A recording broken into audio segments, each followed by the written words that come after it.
파면 대통령에 대한 경호예우 박탈법 발의에 앞서서 조금 전에 우리 한덕수 총리께서 2명의 헌법재판관을 지명하는 일이 있었습니다. 거기에 대한 입장을 먼저 말씀드리고 뒷부분을 말씀드리도록 하겠습니다.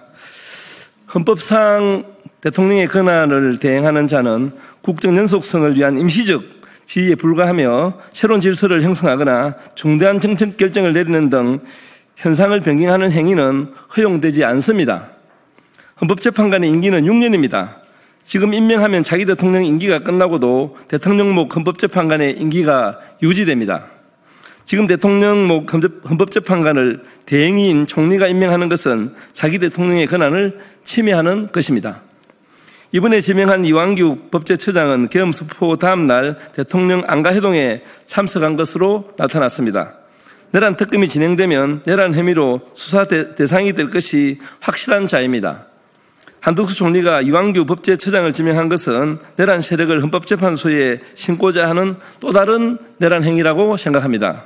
한덕수 총리는 내란 세력의 헌법재판관 알박기를 중단하십시오. 한덕수 총리는 대통령 노릇을 즉각 중단하시기를 바랍니다.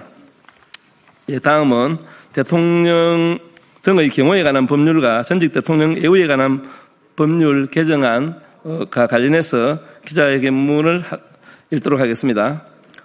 헌법재판소는 2025년 4월 4일 윤석열 전 대통령이 유연적이고 위법한 계엄 선포로 국회 등 헌법기관의 권한을 훼손하였다고 하였습니다. 이 헌법재판소는 국민의 기본권을 침해함으로써 헌법수호의 책무를 저버리고 주권자인 국민의 신임을 중대하게 배반한 대통령 윤석열을 파면하였습니다. 그런데 현행법인 대통령 등의 경호에 관한 법률과 전직 대통령 예우에 관한 법률은 헌법재판소의 탄핵 결정으로 파면된 경우에 경호와 경비에 대해서는 계속하도록 정하고 있습니다. 심지어 2016년 탄핵된 박근혜 전 대통령의 경우 경호 사절을 짓는 것에만 54억 원의 예산을 투입한 것으로 확인되었습니다. 친위 구테타를 시도해 헌정질서를 무너뜨려 파면된 사람을 오직 전직 대통령이라는 이유로 국민의 혈세를 들여 대통령 경호처가 경호와 경비를 지속하는 것은 국민의 법감정에 맞지 않다는 지적은 꾸준히 제기되어 왔습니다. 그리고 대통령 경호처에서 탄핵된 전직 대통령을 경호 및 경비 업무를 담당하지 않더라도 경찰법과 경찰관 직무 집행법에 의해서 경찰이 담당하고 있습니다.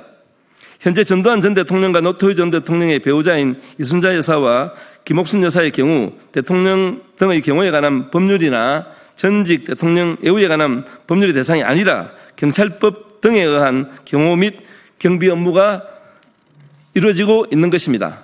이에 대통령이 임기 중 헌법재판소의 탄핵 결정으로 퇴임한 경우에는 경호 대상에서 제외하도록 하고 국민의 신임을 배반한 전직 대통령에 대한 부당한 예우가 없도록 대통령 등의 경호에 관한 법률과 전직 대통령 예우에 관한 법률을 개정하고자 합니다.